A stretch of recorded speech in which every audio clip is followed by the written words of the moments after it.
dahil sobrang init ngayon, we tried to visit Taytay Falls here in Mahayhay, Laguna. So ayun, budget allocation, naglaan lang kami ng around 500 to 700 pesos. And ang travel time there, guys, is around 2.5 to 3 hours lang from Santa Rosa, Laguna to Mahayhay, Laguna. There, makikita nyo sobrang relaxing and calming yung daan since sobrang daming puno and malamig din yung hangin. And medyo mag-ingat lang kayo, guys, since medyo pakurba yung daan. So, ayun, nakarating na nga kami. Ayan yung entrance niya, guys.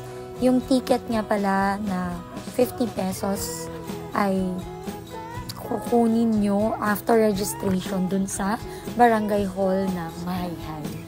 Ayan, ganyan kaganda yung view na makikita nyo.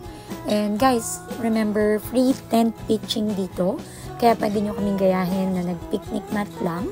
Or kung mayroon kayong tent, mas maganda, mas safe yung mga gamit.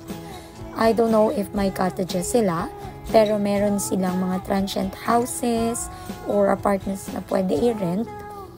And nag-start yun ng 1,000 pesos lang.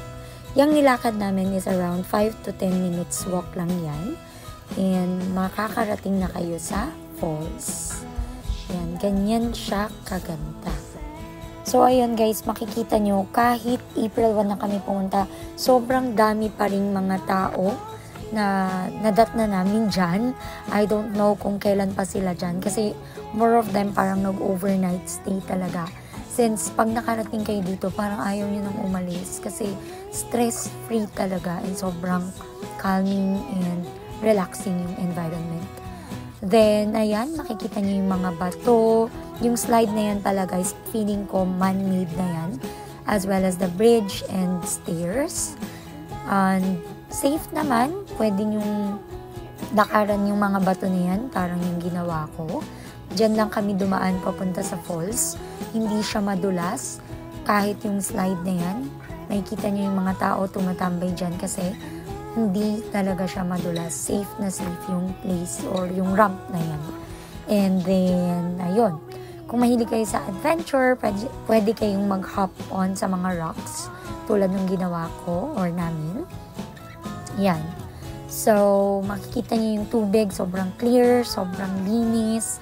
Pwede na yata siyang inumin kasi nakalunok ako ng tubig dyan. Hindi naman sumakit yung dyan ko. And ayun nga, sobrang lamig, parang may yelo yung tubig. Yung depth ng water is parang around 5 to 6 feet lang. Kaya huwag kayong matakot or mabother na lumangoy. Kasi safe talaga siya. And meron ding lifeguards na nagpapantay dyan everywhere. Kaso wala akong masyadong nakitang basurahan. Kaya yung mga basura nyo, guys, you have to take the trash out with you. Sa mga bag nyo or itapon nyo paglabas nyo, meron naman dong mga basurahan. Ayan yung mga transient houses na sinasabi ko na pwedeng i-rent.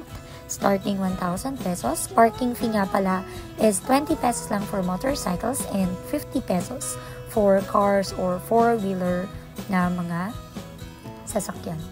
Ayan, so pauwi na kami niyan. Bisita na kayo, guys, and sure, mag-enjoy kayo. Yun lang, bye-bye!